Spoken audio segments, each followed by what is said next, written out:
la lumière comme un insecte fou. Respirer la poussière.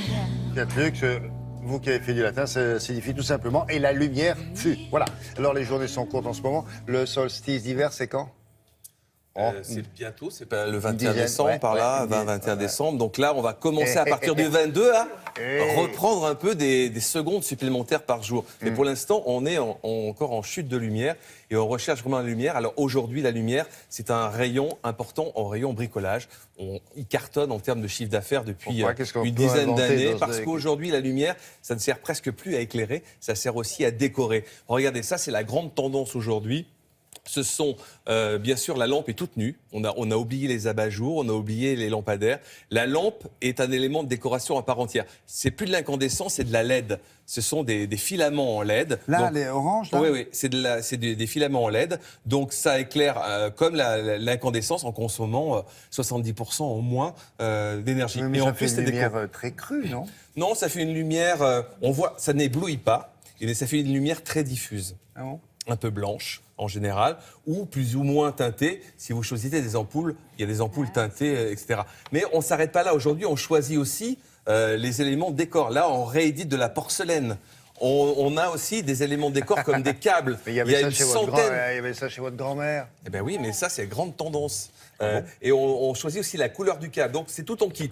La couleur du câble, l'ampoule, le style. Regardez, le style de lumière. Il y a des tortillons, il y a des choses plus rectilignes. Ça, c'est quoi? C'est du cuivre? Non.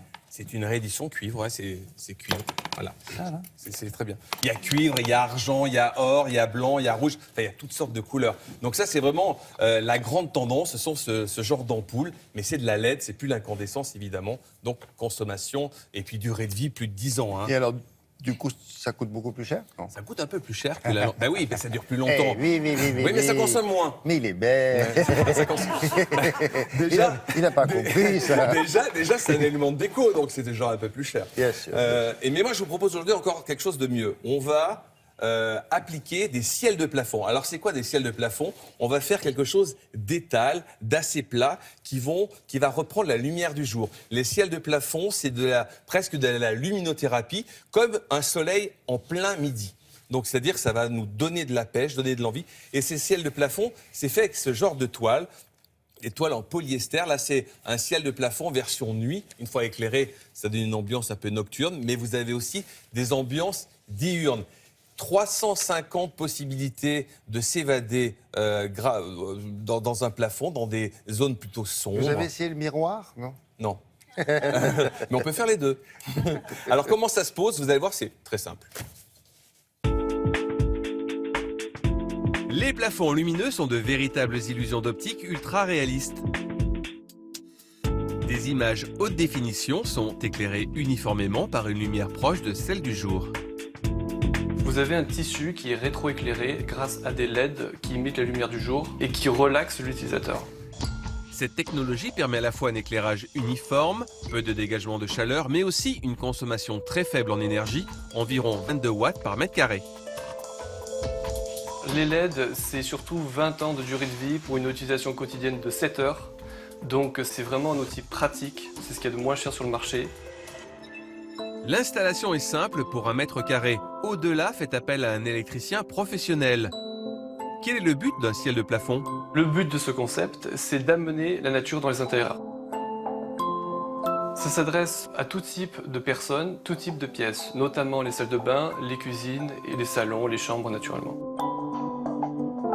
Ça peut être installé dans des pièces sans fenêtre, des pièces aveugles. C'est idéal pour ce genre d'utilisation. De quoi est composé exactement ce cadre? Que se cache-t-il sous ces impressions ultra réalistes? Il s'agit d'un cadre en aluminium avec en fond une plaque d'aluminium sur lesquelles sont fixés les LED. Devant se met un tissu sur lequel est imprimée une image et un tissu qu'on peut remplacer sans problème. Ça prend combien de temps pour installer un ciel de plafond? Ça prend à peu près 1 heure ou 3 heures. Pour les grands cadres, vous aurez besoin d'un électricien. Pour les petits cadres, vous pourrez le faire vous-même sans problème. Le prix est-il abordable pour le particulier? Pour le prix par exemple d'un 120 par 60 cm, il faudra compter à peu près 250 €. La matière imprimée peut être composée de différents motifs qui sont interchangeables. On peut avoir des supports sur lesquels sont imprimées les images de deux manières, soit du tissu, soit des plaques de polycarbonate. Le graphisme est défini à l'avance. Vous pouvez aussi proposer des idées, une ouverture sur le ciel qui vous rendra plus zen. Il y a une variété de ciel comme ça. 350 possibilités. Ah oui, c'est vrai. Ah oui, oui, vous avez... Et ça fait que 5 cm de profondeur. Alors, avant, vous aviez des gros lampadaires qui faisaient 60 cm. Là, ça prend très peu de place, Et 5 l'ensemble cm. qu'on a vu là, c'est tout fini. C'est à peu près 280 € le mètre carré. Là, il y avait 4 ou 5 mètres carrés, donc 280 x 4 ou 5. Voilà. C'est pas très cher au Il final. vaut mieux se faire subventionner quand même, hein, parce que là. Oui, mais c'est original. Oui, c'est vrai. Voilà. Merci beaucoup. Joséphine, Joséphine. Que dis-je, la reine, l'impératrice. Elle était très coquette, hein, Elle Joséphine. était connue, reconnue, c'était connu. Elle a ruiné l'État Oui, français, dépensé son des mari, la fortunes, France. Exactement. Et là, l'exposition que vous allez voir, William présente pour la première fois l'entière collection des costumes féminins du château de la Malmaison. C'est vraiment exceptionnel. Vous n'aurez sans doute pas l'occasion de la revoir parce qu'il faut bien comprendre que ce sont des textiles très anciens. Ils datent du 18e, Fragile. extrêmement précieux, extrêmement fragiles, qui ne sortent jamais des réserves. Alors, le château de la Malmaison, pour ceux qui ne le connaissent pas, il se trouve dans les Hauts-de-Seine, à Rueil-Malmaison, et il entre dans l'histoire à partir du moment où Joséphine et Napoléon Bonaparte en font l'acquisition en 1799. Donc forcément, ce que vous allez voir, ce sont les costumes de l'impératrice Joséphine, qui a vécu là-bas longtemps, et de sa fille Hortense. Et vous allez voir, ce sont des choses somptueuses. Vraiment, vous le disiez, Joséphine, elle était reconnue pour sa coquetterie, pour son élégance. Elle avait un goût très prononcé pour la mode. Elle Mais dépensait des c'était fortunes. Pire que Marie-Antoinette. Mais- Elle dilapidait l'argent. Exactement. Hein. La liste de ses fournisseurs était impressionnante. Mais bon, elle se devait, en tant qu'impératrice, d'être l'ambassadrice du luxe français. Elle représentait aussi la position de l'empire de son mari. Et Napoléon Bonaparte voulait, à travers la cour impériale, montrer la magnificence de son empire. Regardez, nous avons rencontré Céline Meunier, Qui est Céline Meunier ? la conservatrice en chef du château de la Malmaison.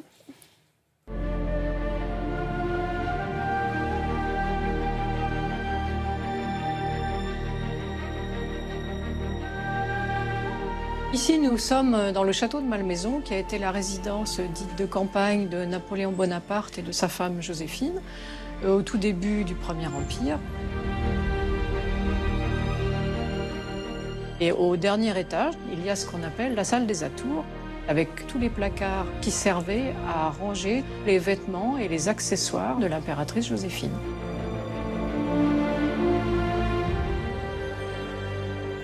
Elle changeait de tenue plusieurs fois par jour.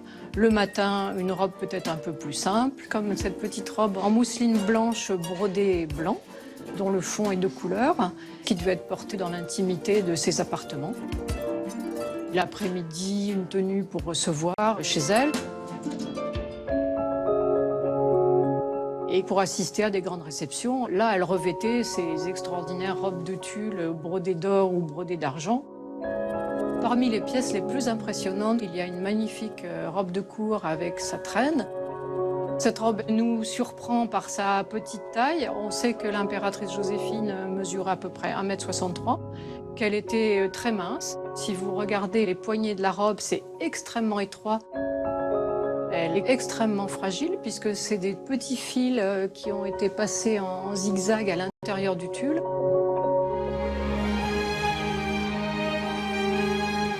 Une autre pièce absolument incroyable qui a certainement appartenu à l'impératrice Joséphine, vu la richesse de son décor. Maintenant, elle est un tout petit peu grande pour ses mensurations et elle a sans doute été modifiée par sa fille, la reine Hortense, pour que celle-ci la porte.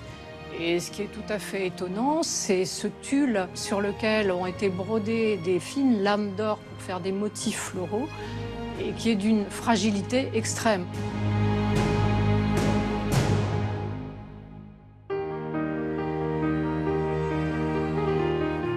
Joséphine, elle ne suivait pas la mode, elle l'a précédée. Les cours de l'Europe entière étaient très attentives et ensuite elles essayaient de l'imiter.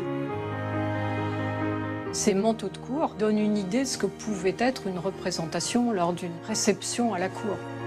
Le plus foncé a appartenu à la reine Hortense et provient directement de la famille. Les autres ont été retrouvés au début du XXe siècle en Bavière chez les descendants d'un des enfants de l'impératrice Joséphine.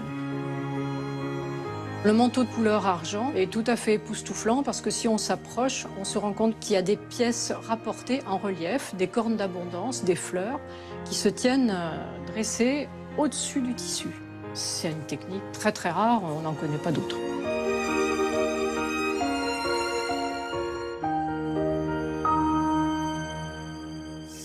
Si vous voulez voir la suite, c'est au château de Malmaison jusqu'au Oui, hein. 6 mars. Oui, vous avez Donc le on a temps. un petit peu de temps. Après, ils ne les ressortiront sans doute jamais de leur petite boîte. Ouais, il faut se dépêcher. Il a dit. À nos cœurs en faillite, nos illusions détruites, à ma fuite en avant. Et je trinque à l'enfer qui dans mon foie s'impose. Voilà, vous allez apprendre un certain nombre de choses, comme c'est souvent le cas dans Télématin. Et là, c'est pas forcément des bonnes nouvelles. Oui, ce ne sont pas Ah bah, forcément si. des bonnes nouvelles. Non, mais c'est vrai qu'on voulait vous faire part parce qu'on va consommer beaucoup d'alcool dans les dans les 15 premiers jours. C'est effectivement là qu'on a vraiment un pic de consommation d'alcool en France parce que ce sont les fêtes. Alors, on voulait vous faire part de cette nouvelle étude intéressante puisque les chercheurs se sont posé la question suivante. Quels sont les effets de l'alcool lorsqu'on les associe à une autre boisson? Je m'explique. Vous voulez boire un whisky soda. Est-ce que vous prenez un whisky soda light ou un whisky soda sucré, c'est-à-dire un soda normal? Eh bien, les effets de l'alcool seront vraiment différents en fonction de votre choix.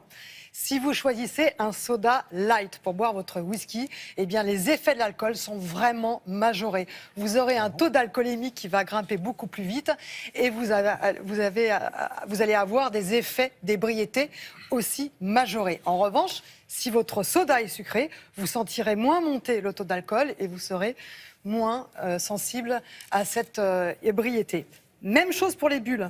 Les bulles, Oui. lorsque vous prenez de l'alcool et vous mettez des bulles avec, c'est-à-dire du gaz carbonique, eh bien, ce gaz carbonique va augmenter l'assimilation de l'alcool. Donc, hop, vous allez vous sentir en état d'ébriété beaucoup plus rapidement et votre taux d'alcool dans le sang va augmenter davantage. Voilà ce que vous devez savoir avant de vous servir de l'alcool.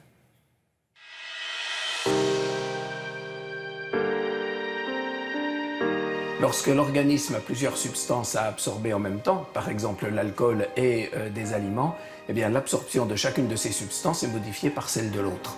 Donc c'est vrai en particulier pour l'alcool que vous êtes en train de prendre avec d'autres aliments ou non. Alors une des premières questions qui se pose pour l'absorption de l'alcool, c'est est-ce que l'on est à jeun ou pas à jeun? Alors si l'on est à jeun, l'absorption est beaucoup plus rapide, donc l'impression d'ivresse sera plus rapide et plus vive. L'alcool pris au cours d'un repas est absorbé à peu près 2 fois plus lentement que l'alcool pris à jeun, moyennant quoi son élimination sera également 2 fois plus lente. Un deuxième point important, c'est la présence ou non de bulles dans l'alcool. Les bulles, c'est du gaz carbonique.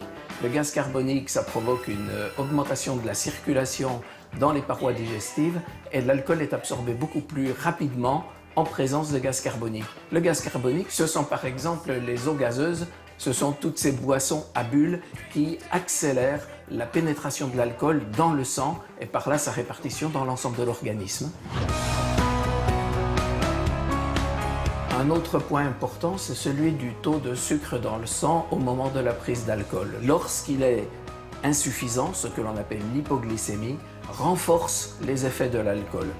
Et c'est le problème de l'apéritif pris dans cette période précisément où le taux de sucre est au plus bas. De plus, il est connu que l'absorption d'alcool peut en elle-même provoquer une hypoglycémie. Donc nous avons ici une interaction très forte et très perverse finalement entre l'hypoglycémie et l'alcool. Ça, l'hypoglycémie et l'alcool. Voilà, les repas de fête, c'est bien un petit apéro. Oui, bien sûr. Après, Pas à jeun. Après un coup un verre de... Hein Ben et voilà. puis ensuite, le pouce... Voilà.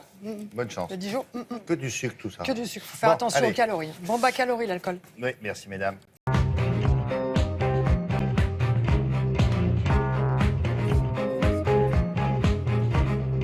Avec un magazine que nous aimons bien. Oui, demain, c'est pas mal, ça. Oui, demain, oui, c'est bien. C'est ce qu'on appelle presque des livres. Hein. Alors, le magazine Oui, demain nous emmène sur l'île japonaise de Seto, parce que sur cette île, jadis, en 1917 très exactement, les entreprises Mitsubishi avaient installé une fonderie de cuivre. La zone a été ravagée par les émanations de dioxyde de soufre. Là-dessus, il y a eu la crise pétrolière, Mitsubishi est parti. L'île était devenue une friche industrielle. Or, c'est là qu'un collectionneur local d'art contemporain intervient et décide de faire de cet endroit paradisiaque en termes de décor, un paradis pour les œuvres d'art. Alors l'île est désormais jonchée d'œuvres d'art ou d'installations, comme on dit. L'art contemporain s'est fondu dans le quotidien de la population, il est partout. Il est dans les noren, les fameux rideaux traditionnels japonais, comme on le voit là, le bleu, blanc, rouge. Il est dans les façades extravagantes, comme on le voit en bas à gauche. Et puis il y a sur cette île une sculpture star, qu'on appelle Red Pupkin, qui est à droite et qui a été adoptée par la population. Elle a même fait des émules parce qu'aujourd'hui, les bus de l'île, les vélos de location, les voitures de location sont eux aussi à pois rouge, à pois noir, comme ça. Coccinelle. Voilà, c'est un petit peu coccinelle. L'artiste qui a imaginé ça est un Japonais. On dit de lui qu'il est déjanté. En tout cas, ce que je peux vous assurer. Non, mais il vit dans un hôpital psychiatrique. Ah bon, oui, non, bah alors là, vous confirmé dans m'étonnez l'article. beaucoup, hein. C'est bien. Alors Noël approche, ça commence à se voir dans les kiosques. Regardez toutes ces couvertures consacrées à l'événement. Ici, on vous explique comment faire une bûche. Là, on vous offre des étiquettes pour coller sur le papier cadeau. Ça, c'est dans Modes et Travaux. Et tenez justement les cadeaux. Tout comme Pèlerin Magazine, l'Express propose sa sélection de beaux livres où figure cet ouvrage consacré au street art.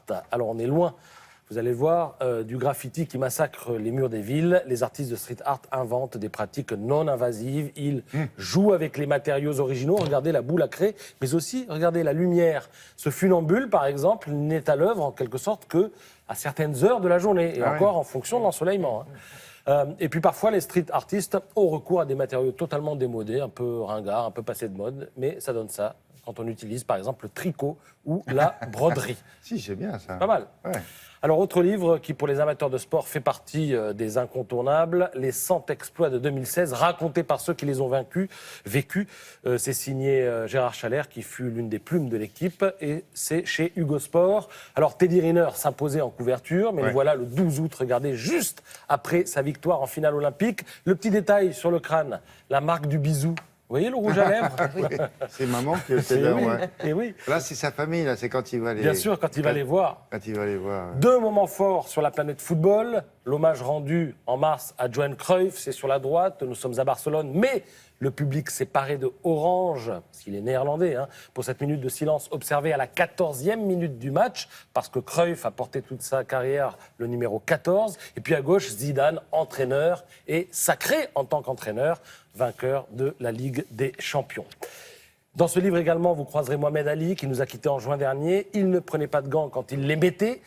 Je le cite, « C'est juste un boulot comme un autre, ce que je fais. L'herbe pousse, les oiseaux volent, les vagues s'échouent sur le sable, et moi, je frappe les gens. » Si vous êtes passionné d'Ali, je signale aussi ce coffret splendide avec des facsimilés de documents rares comme des tickets, des rapports du FBI, parce qu'il y a eu des problèmes entre le FBI et Mohamed Ali. Il y a notamment au FBI dans les archives des rapports qui signalent que son premier match en 64, lorsqu'il est devenu champion du monde contre Sonny Liston, était en réalité truqué. Liston se serait couché pour engendrer des gains de paris sportifs. Et puis il y a aussi le bouquin avec Jesse Owens. Je vous en parlerai plus en détail tout à l'heure si vous voulez. I need somebody help, not just anybody help. You know I need someone help. Alors ça c'est un marronnier. Ah oui. Dans votre métier. Un vrai de vrai. Ah ouais, ça revient tous les ans. Régulièrement. On en parle et pourtant rien ne s'améliore. C'est ça qui est absolument Alors de quoi il s'agit? C'est une très mauvaise surprise. Vous savez, la facture salée, quand on fait appel à un dépanneur à domicile, comme ça, parfois en urgence, la porte, ou le chauffe-eau, est-ce que je sais, la plomberie. Ah, la plomberie, ça c'est le cas typique. Ça se produit toujours au moment où il ne faut pas, pendant les fêtes, le week-end, le soir, enfin bref. Ouais. Au moment vraiment le moins souhaité. vous tombez en panne et on se fait toujours avoir. Et pourquoi on se fait toujours avoir? Parce qu'on va contacter n'importe quel prestataire, qu'on va accepter n'importe quel prix, même quelqu'un qui va travailler sans devis, même si vous signez un devis qui va être terriblement gonflé, vous savez qu'il est gonflé et vous n'allez pas forcément être satisfait des prestations. Et en plus, vous ne pouvez rien faire parce que l'entreprise va fermer pour aller ouvrir dans le département voisin. Et c'est l'éternel recommencement. Et la répression des fraudes, à avoir des liaisons interdépartementales, on n'en sort pas. Donc comment ne pas se faire arnaquer? C'est-à-dire l'objet de la campagne mise en place par le secrétariat au commerce et à la consommation, une campagne nationale pour dire ne vous faites plus arnaquer. Comment oui. faire? Alors comment faire? La première des choses, évidemment, on n'utilise jamais les prospectus qui sont dans nos boîtes aux lettres avec le numéro du dépanneur, soi-disant magique. Évidemment, on se méfie de ce que l'on va trouver sur Internet en début de position. Parce que vous savez qu'on paye pour être bien placé sur Internet généralement. Donc ça, pareil, ça n'est absolument pas un gage de qualité, un critère de choix pour le consommateur. Ce qu'il faut, c'est éviter d'être en situation d'urgence parce que c'est là qu'on est vulnérable. Donc, quand on a un plombier en qui on a confiance, qui vient pour faire une réparation, on en profite pour lui faire le tour de l'habitation pour voir si tout va bien, pour anticiper les éventuels risques possibles. Maintenant, si on est en situation d'urgence, on commence par contacter, eh bien, je dirais, tous les syndicats, les fédérations de plomberie qui existent et qui vont vous mettre en relation avec des entreprises quand même qui sont relativement sérieuses. Et vous avez toujours la possibilité de vous retourner, d'avoir un recours. Voilà. Ou alors, eh bien, vous pouvez aussi contacter une plateforme. Nous, on en a trouvé une qui fait quand même référence dans la mesure où c'est un réseau de milliers de professionnels. Et ça fonctionne tous les jours. Regardez. La loi, c'est la loi du droit à la consommation. Et elle indique notamment que chaque consommateur doit recevoir un devis précontractuel, d'accord, et qu'il a un délai de rétractation sur présentation de ce devis par le professionnel qui va intervenir à son domicile. Voilà ce que dit la loi, même en cas d'urgence. Et c'est bien pour ça que la ministre Martine Pinville a lancé cette campagne de sensibilisation auprès du grand public.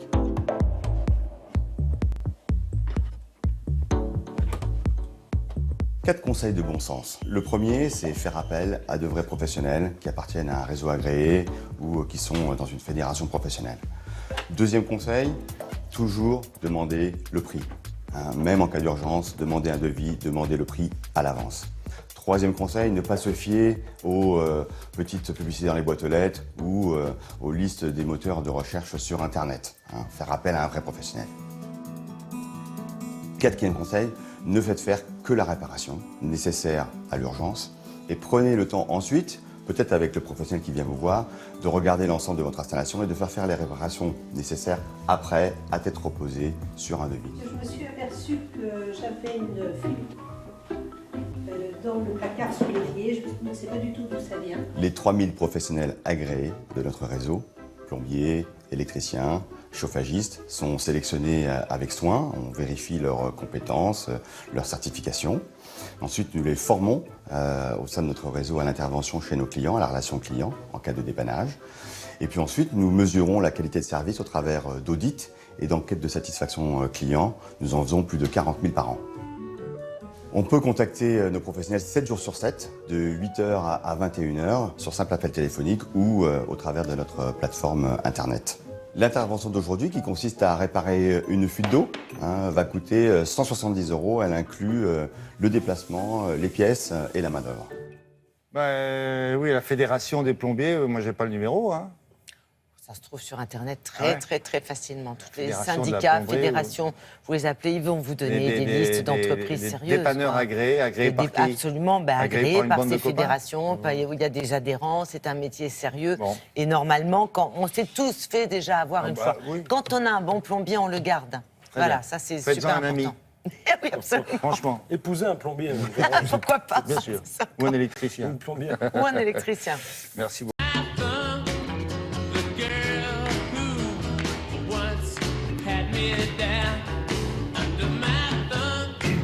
C'est un sport qui réunit tout ce que je viens de vous dire. C'est-à-dire c'est un peu du foot, c'est un peu du tennis, c'est un peu du volley. Si vous vous souvenez, dans les années où il y avait une équipe de France de tennis qui était particulièrement brillante, on les voyait à l'échauffement, ils étaient sur le court et ils s'amusaient par-dessus le filet de tennis à jouer au foot. Oui, mais il ne fallait pas faire tomber la balle sur le sol. Oui. C'était ça. Et là, de coup, c'est parti de là. Et là, ils ont inventé... Le tennis ballon. Alors, on voit aussi même ces joueurs de foot, vous parlez des joueurs de tennis, ces joueurs de foot qui font ça à l'entraînement, c'est des petits moments d'échauffement. C'est ça, ouais. Voilà, c'est bon enfant, c'est sympa. Mais la version compétition, ça s'appelle le footnet. Net comme filet. Là, il n'y a pas de crampons, il n'y a pas de tirage de maillot, il y a du beau jeu aérien, c'est spectaculaire. C'est la maîtrise du ballon, c'est vraiment un art. Avec... Le filet, le filet, il est un petit peu plus haut qu'un filet de tennis. Le terrain, dans sa grande surface, est à peu près la taille d'un terrain de volley. Et le ballon est un peu plus léger qu'un ballon de football. Voilà. Et le but du jeu, c'est de se faire des passes, ou plutôt d'essayer de marquer des points de l'autre côté du filet. On est combien de chaque côté? Alors, 1 contre 1, 2 contre 2 ou 3 contre 3. Et en 3 contre 3, la France est rentrée récemment de République tchèque avec une médaille de bronze des championnats du monde. Il y a un championnat? Il y a un championnat du monde. Alors, on a un cousin de ce sport-là, un cousin asiatique qui date du XIe siècle, qui s'appelle le sepak takraw. Pardon? Sepak takraw, indonésien, je parle indonésien. Et oui, je vous ai fait un petit postillon. Et la version européenne, elle vient d'ex-Tchécoslovaquie des années 30. Elle est arrivée en France dans les années 50. Voilà. Et ce footnet, j'ai été vraiment très impressionné. Alors, il y a plus de 500 joueurs en France. Il y a une trentaine d'équipes. Il y a un championnat de France, d'Europe et du monde. On peut faire tomber la balle par terre, il faut qu'elle reste en permanence en l'air. On a le droit à un rebond, vous avez tout compris. Un rebond. Un rebond si vous êtes 1 contre 1, voilà. Mais sinon, comme le futsal aussi, voilà, on ne pas pour dire foot, voilà exactement. Alors on est à Meurinville, c'est là où il y a le capitaine de l'équipe de France qui s'appelle Vincent Voisineau. Meurinville, c'est en Seine-et-Marne, et vous allez voir, j'ai encore besoin de cours, c'est bien net.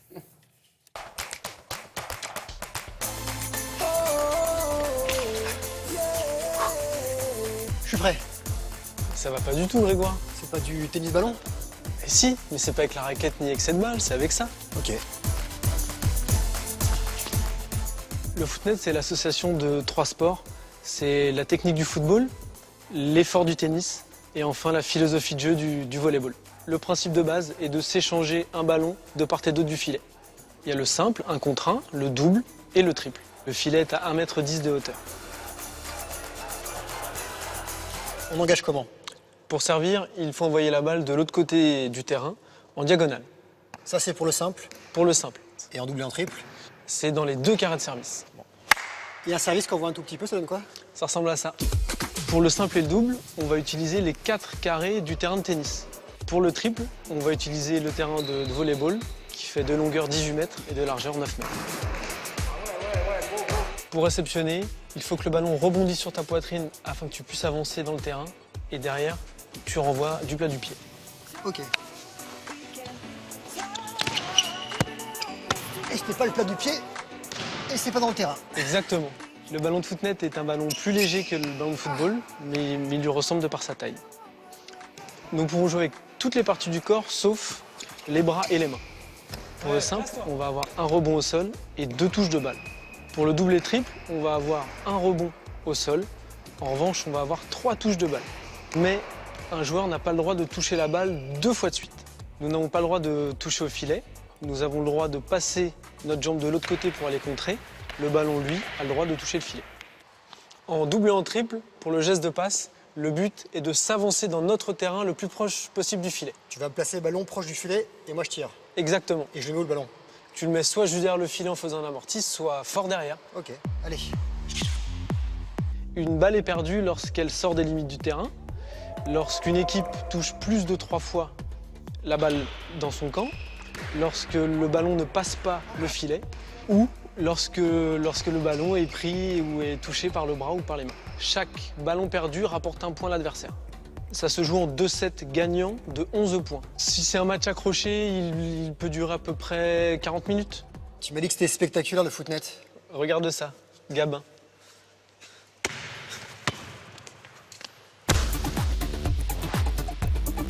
Moi, mon plaisir, c'est que je suis un grand enfant et qu'on touche la balle tout le temps. Il n'y a pas de pause par rapport au foot. Donc ça, c'est le premier avantage. Le deuxième avantage, c'est que j'ai la possibilité de faire des gestes que je ne pourrais pas faire ailleurs, faire des petites balles amorties, faire des grosses frappes. Donc c'est ce jeu complet qui me plaît.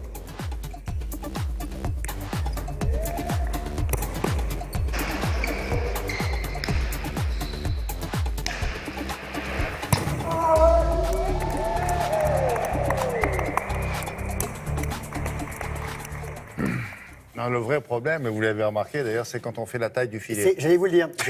Moi, le filet, il était un petit peu haut pour moi. Là, ce garçon gamin là qui est devant moi, qui mettait son pied. C'était un peu compliqué pour moi. Quand on n'est pas très souple et qu'on est petit, c'est un peu chaud. Le Non, 21... mais à la fin, c'est pas mal, hein. J'ai des heures d'entraînement, des heures de tournage. Le 21 janvier, il y aura un grand tournoi à 7. Donc allez les voir parce que c'est vraiment spectaculaire. la ville, hein. 7 la ville, ouais, pas l'heure ni la ville. Voilà. Mais non, mais je vais manger de la soupe. Je vais grandir. Pour 2017, ce sera mieux. Merci beaucoup. Je boucle la valise, je vais pour prendre le car, je demande à l'employé pour quand, quelle heure. Il me dit pour où? Je lui dis pour quand? Pourquoi on vous parle de Raymond DeVos? Parce qu'il y a un musée qui lui est désormais entièrement consacré. Et alors, il se situe où, ce musée? Là où il a habité pendant plus de 40 ans, William, à Saint-Rémy-les-Chevreuses, donc c'est dans le département des Yvelines. Sa maison, elle est restée telle quelle. Évidemment, ils l'ont un petit peu arrangé pour en faire un musée. Mais en fait, comme il est mort sans enfant, Raymond DeVos, il a légué absolument tout à sa bonne ville de Saint-Rémy-les-Chevreuses. Une fondation a été constituée, faite d'habitants, d'amis. Et pendant 7 ans, ils ont œuvré pour que ce musée voie le jour. Il a ouvert il y a quelques semaines. C'est absolument magnifique. Je vais quand même vous citer juste un tout petit peu de DeVos parce que c'est de la dentelle, William. Louis de Lois de Louis à oui. Ah oui? Et qu'à oui, Louis de Lois de Louis. Elle a oui ce que tout wawa. Mais voilà, il faut le lire, parce qu'à dire comme ça, on est d'accord. D'ailleurs, dans son spectacle, vous aviez aussi, William, des petites séquences musicales. Oui, c'est marqué, regardez.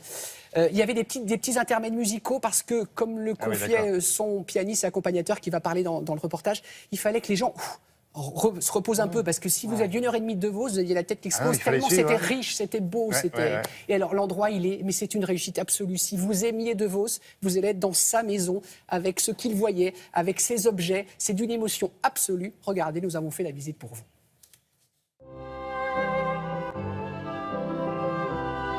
C'est dans cette jolie maison des Yvelines que Raymond DeVos vécut près de 45 ans. C'était son refuge et là où il préparait ses spectacles. Sentiment étrange que celui d'avoir l'impression que l'artiste va surgir à tout moment. Cette maison tournait autour de Raymond, c'est-à-dire qu'il ne fallait surtout pas le déranger. Et il était toute la journée acharné sur chaque mot, chaque virgule de ses sketchs. Comment pouvez-vous identifier un doute avec certitude? À son ombre. L'ombre d'un doute. Permettez-moi de vous présenter mon grenier. En fait, cette pièce, c'est la première dans laquelle je suis rentré quand je suis venu lui donner des cours de piano. Et j'ai été extrêmement frappé de ce côté âme d'enfant. Le train électrique était là, le petit théâtre était là, avec tous ces petits personnages. Et je me disais, c'est étrange quand même, quelqu'un qui a 60 ans, pour moi c'était âgé, 60 ans, et qui est entouré comme ça de petits personnages. Et en fait, au fil du temps, j'ai réalisé que c'était une ambiance. C'est-à-dire qu'il aimait être au milieu comme un enfant, en effet, aime dans sa chambre, qui est son doudou. C'était comme ça, et il y était bien. J'ai dit quoi? Qu'est-ce que j'ai? Elle me dit, vous avez un chromosome en plus. C'est-à-dire que vous avez une case en moins. Raymond a toujours eu une faille profonde qui est le fait d'avoir dû abandonner ses études. Et toute sa vie, ce sera une cicatrice importante. Quand on me propose qu'il rentre à l'Académie française, il me dit « Mais tu me vois là-dedans, habillé en vert, mais c'est pas ma place, ce sont des intellectuels. » Mais pourtant, quelle richesse le vocabulaire. Je pense qu'il aurait pu nous réciter le Robert ou le Larousse par cœur.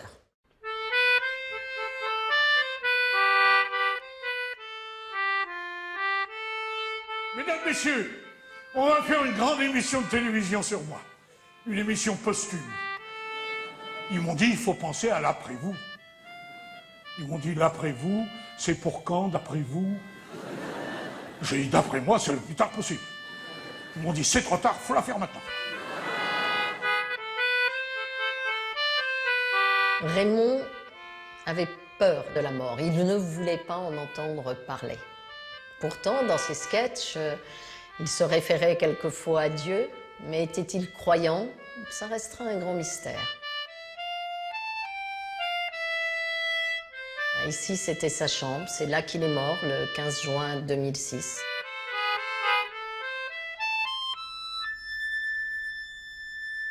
Il vous manque aujourd'hui, Raymond DeVos? Vous vous rendez compte, j'ai passé 20 ans de ma vie avec lui. Sur scène, on a joué 69 fois à l'Olympia. C'était toujours le même bonhomme qui arrivait avec cette énergie incroyable. Et j'en ai des frissons dans le dos d'y repenser parce que c'est l'image qui m'a le plus frappé. Et il me manque dans ce sens. C'est-à-dire, c'est une locomotive incroyable, un moteur de vie fabuleux. Au bout de la corde, il y a un imbécile qui la tient. Immortel et inégalé, Raymond DeVos.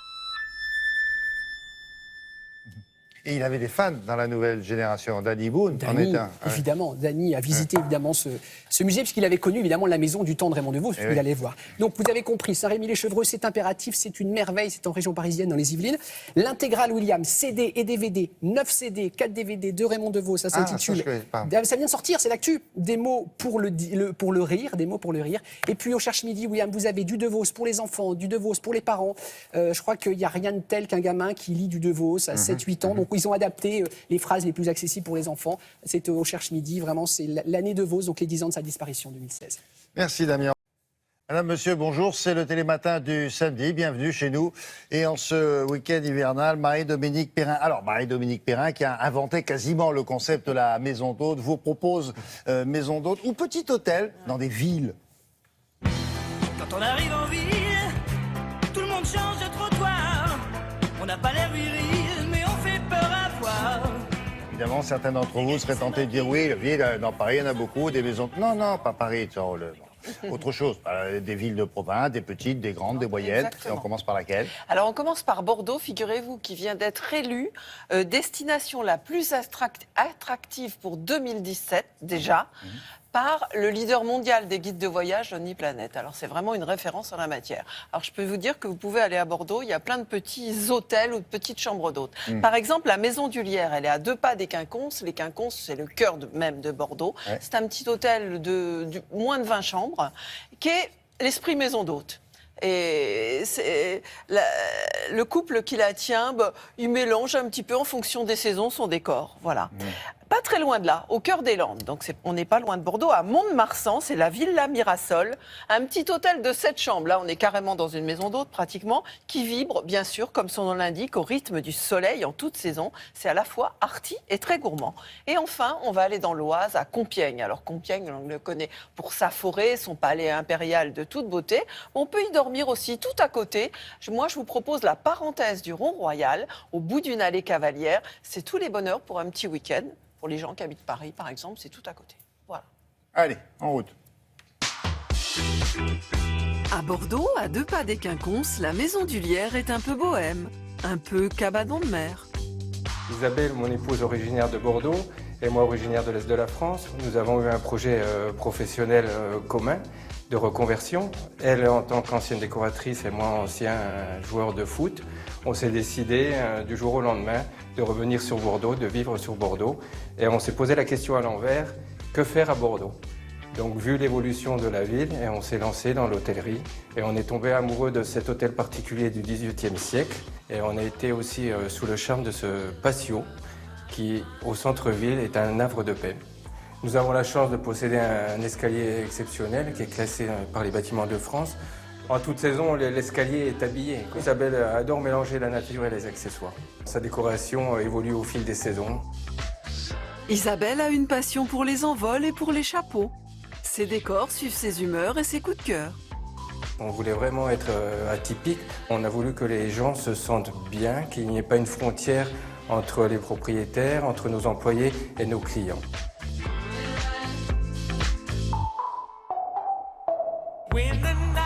Enlacée par la Mi-12, la Villa Mirasol est un bijou arty au cœur de Mont-de-Marsan.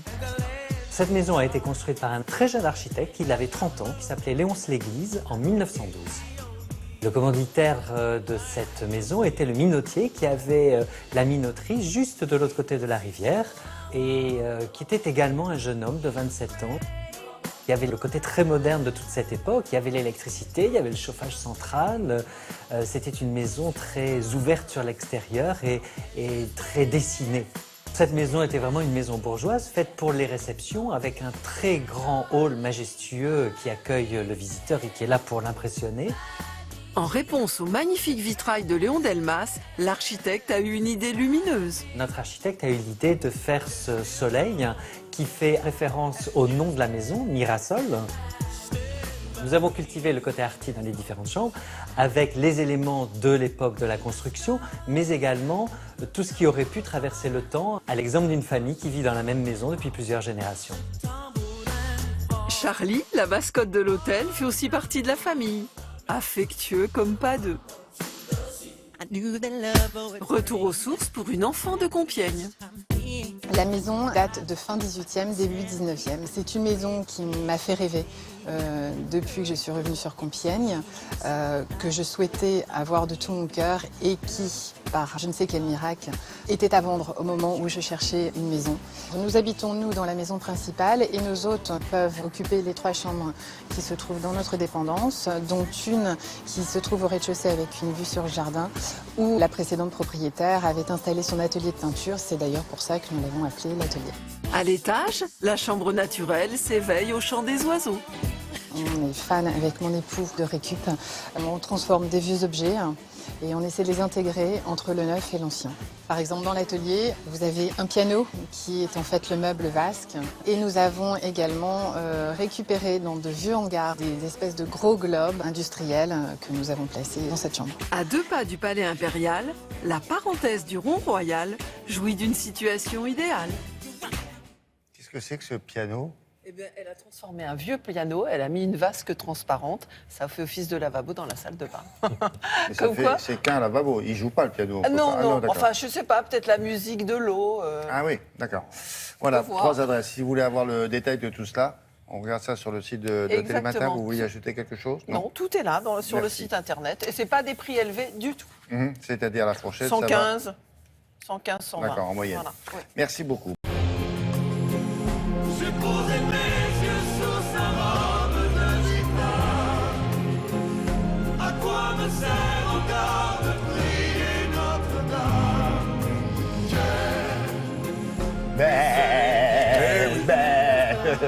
Ça, c'est la version récente ou c'est la version d'il y a... Ça, c'est la première version. C'est la C'était il y a version combien d'années? originale et originelle en 16 septembre 1998. Oh là là. Cette comédie musicale a réconcilié les Français. 18 ans. Cette comédie musicale a réconcilié les Français avec le genre. On disait une comédie musicale en France, ça ne marchera jamais. On a dit ça Lorsque les créateurs Luc Plamondon, Richard Cochiante sont allés voir Charles Tallard, il leur a dit une comédie musicale en France, les enfants, Broadway, oui, mais là en France, bon.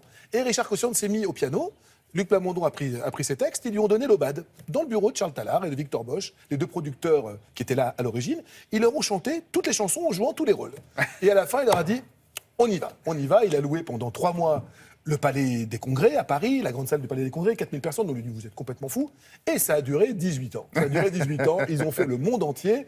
Ils ont joué à Séoul, ils ont joué à Las Vegas, ils ont joué à New York. Il y a eu des castings dans tous les sens. Non, mais ils ne sont pas trompés non plus à propos du casting. Au niveau du casting, c'était très très bien fait à l'époque. Alors là, c'est un nouveau casting avec un seul survivant entre guillemets. C'est Daniel Lavoie qui revient. Ah oui, Frelot, l'abbé Frelot, il a un petit peu vieilli, mais il est toujours là. Dans les nouveaux rôles, ils ne se sont pas trompés non plus. J'attire votre attention sur la nouvelle Esmeralda, une star au Liban qui s'appelle Hiba Tawaji. Retenez bien son nom, elle a participé à un télécrochet. C'est une star au Liban déjà, elle est comédienne et chanteuse, elle chante divinement bien. Elle va faire... Un télécrochet avec la voix un télécrochet avec la voix sur une chaîne amie et néanmoins concurrente, ou l'inverse. Ça me dit quelque chose. Alors, ils reviennent à Paris, c'est vraiment le spectacle qui fait vraiment recette en cette période de fête de fin d'année. Nous y étions le soir de la deuxième première, puisque première, il y a 18 ans, ils étaient mieux. Alors, on a souvent dit que Luc Plamondon et Richard Cochiante n'étaient pas souvent d'accord sur beaucoup de choses. Vous allez voir, les mêmes questions, ils ne sont pas d'accord non plus. Il est venu le temps des cathédrales. Le monde est entré dans un nouveau millénaire. Richard, vous retrouvez ici au Palais des Congrès, 18 ans après la création. Qu'est-ce que vous ressentez? Mais le fait de revenir ici, c'est quand même quelque chose de spécial, c'est sûr, on ressent quelque chose de spécial. Dans le verre ou dans la bière. C'est un retour à Paris, mais bon, on passe par Paris au milieu d'une tournée mondiale et on espère revenir à Paris pour... s'il y a une fin, on reviendra mourir à Paris. Vivre pour celui qu'on est. Quels sont les plus et quels sont les moins de cette nouvelle équipe par rapport à l'ancienne? On a vu que le public, au début, dans les premiers 10 minutes, un quart d'heure, ils font une analyse, c'est sûr. Ils font une comparaison par rapport à ce qui avait été placé. Mais après, ils plongent dans l'œuvre et ils comprennent que, voilà, il y a autant de valeurs qu'avant, d'une manière différente. Jusqu'à mourir d'amour.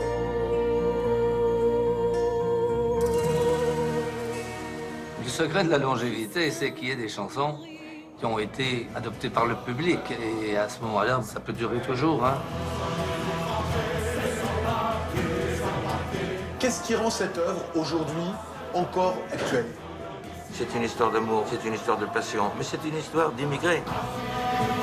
Et on se rend compte qu'on est en train de vivre encore plus cette histoire de problématique des gens qui viennent dans un autre pays, qui se sentent complètement exclus. Nous sommes des étrangers, des sans-papiers, des hommes et des femmes, sans domicile. Au nom de Dame, nous te demandons asile. Quel est le plus beau cadeau que vous ait fait Notre-Dame de Paris? Lorsqu'on compose, on espère toujours rester dans le futur. Je crois que j'ai la chance d'avoir composé quelque chose qui pourra passer, pour continuer dans le temps, et ça me donne beaucoup, beaucoup de plaisir. Je pose mes yeux sur sa robe de gitane.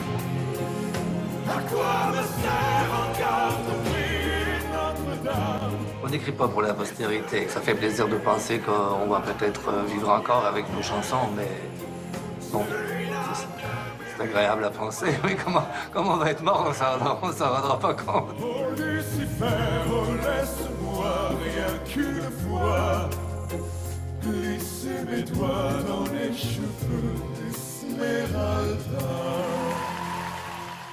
Oui, et voilà les trois là. C'est quand même très proche du casting initial, des voix magnifiques.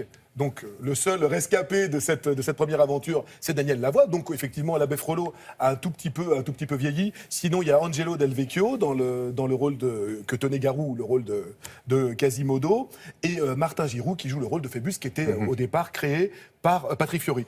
Une toute petite belle, c'est le record de l'histoire. Quoi, la chanson 2 226 000 exemplaires vendus. C'est le disque c'est le single qui s'est le plus vendu dans les années 90. Et c'est le record en France, le 3e disque le plus vendu de tous les temps en France, en single. Voilà, Belle, c'est une jolie chanson qui traverse bien le temps et qui a souvent été parodiée aussi. Ouais, vous restez des trucs à faire, hein, ouais. En tant qu'auteur. Oui. Hein, Belle, 2 millions quelques. Bonne chance. Il y a du boulot. Hein. Changé ce matin, je n'y comprends rien. C'est la fête, la fête. Alors le plus simple, c'est de s'adresser comme d'habitude à des professionnels. D'abord, vous prenez un maquilleur, le maquilleur des stars, nous avons ça. Et puis vous prenez une star des podiums.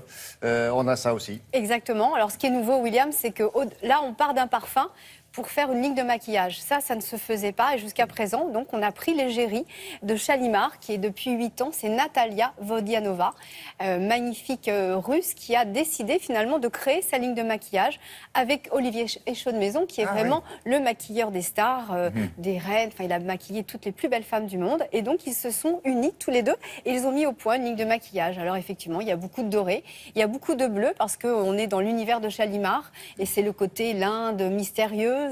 Et puis surtout, nous avons rencontré Natalia qui a vraiment joué le jeu. Ça, c'est assez rare. C'est la seule télé. Très timide. Elle est très timide et puis elle a bien voulu nous parler en français parce qu'elle est russe et c'est pas facile en tout cas, mais elle vit en France maintenant. Oui. Voilà, elle a un mari français. Et oui, son mari est français. Du coup, elle a vraiment joué le jeu et voilà, on la remercie. Elle a fait ça que pour nous regarder.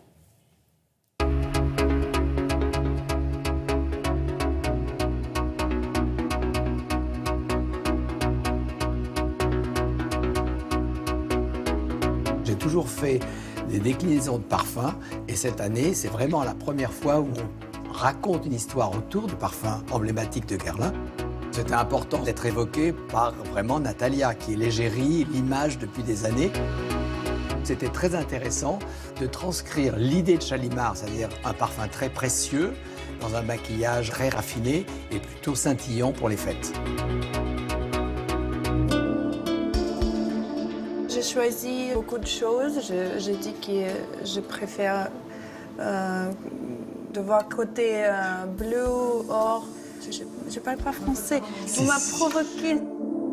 La déclinaison de l'essence du parfum part avec le flacon. Et ici, ce n'est pas du parfum, c'est de la poudre d'or. Donc pour les cheveux, pour le décolleté, pour tout ça, c'était scintillant. On connaît l'histoire des petites perles. Et là, on a mis une touche de bleu dedans, de turquoise, qui va enlever tout le côté, on va dire, terne d'un visage. Il y a aussi une poudre qui est très intéressante. Ici, on peut l'utiliser juste en blush. C'est le teint qui est peut-être le plus important d'avoir Ouais. une belle peau. Et après, les yeux, bien sûr. De l'or sur la paupière, c'est hyper simple à faire. On peut déraper, ça marche toujours. La touche de bleu, on la met sur l'extérieur, là, pour ouvrir un peu le regard et juste donner une touche de couleur. Il y a une chose qui est importante aussi, cette histoire d'eyeliner. Si vous êtes experte, vous allez le faire plutôt vers l'intérieur, vers l'extérieur. Si vous êtes juste un peu néophyte, moi j'aime beaucoup mettre une touche à l'intérieur, voilà. Moi, j'aime bien mettre sur mes cils comme un mascara. C'est très joyeuse. Ça fait un petit peu les choses un petit peu rigolo. Il y a deux couleurs de rouge à lèvres. Le rouge G, parce que rouge c'est la passion. Et aussi, il y a la vraie rubis dedans, la vraie poudre de rubis. Ici, une belle couleur qui est un vrai rose indien. J'adore cette couleur. C'est collection de Noël. Et pour Noël, on veut faire plus d'efforts pour être plus brillant, plus belle.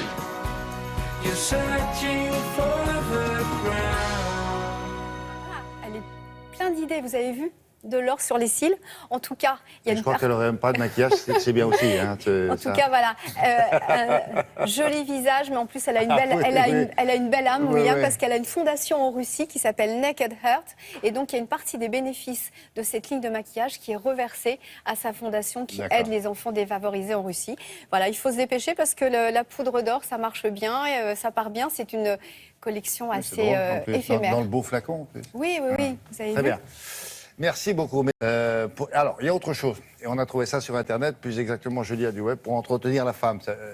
Pas la flamme, la flamme. Un peu les deux. La femme aussi. La vôtre ou pour entretenir la flamme. Ça vous coûte une fortune. Entretenir la femme des autres, ça coûte une fortune. Bon, comment on fait? Alors, ça s'appelle la petite attention. C'est vraiment fait pour les couples en manque d'inspiration. En gros, ça fait votre boulot, hein, vous, messieurs. Ouais. C'est une appli qui vient au secours des couples en offrant tous les mois, au lieu de vous souvenir qu'il faut faire un cadeau régulièrement, un peu pour animer la flamme, justement, bah là, l'appli vient à votre secours. Vous vous abonnez, elle se charge d'envoyer des petits cadeaux à offrir à votre bien-aimé, des petites choses tendances qui vont plaire à madame, des choses un petit peu moins conventionnelles, un peu plus intimes. Le cadeau arrive dans la boîte aux lettres bien emballé tous les mois avec, et ça a été quand même prévu pour, une anti-sèche, parce que comme il est bien emballé, il faut quand même qu'il soit au courant de ce qu'il offre. Donc une anti-sèche pour monsieur, pour lui rappeler ce qu'il est en train d'offrir à sa dulcinée, et c'est tous les mois. Vous rappelez qu'il faut faire Mais c'est pas très personnalisé, alors, parce qu'il fait rien, le il y gars. a un petit questionnaire. Ah ouais, un petit et lui questionnaire, coche. la date anniversaire, ce qu'elle aime pas, sa taille, ses goûts. Et c'est tout. Et donc, du coup, c'est l'appli qui fait tout le boulot. Ah, c'est quoi. ça, c'est ce que je veux dire. Ah ouais. Et lui, il donne sa carte bleue. Exact. Et voilà. C'est ça. Et je fais cadeau de ma carte bleue. Ça s'appelle la petite attention. Merci. C'est belle attention. Non, c'est bien. Un cadeau C'est tous ce les qu'il vous mois. reste à faire. Eh oui.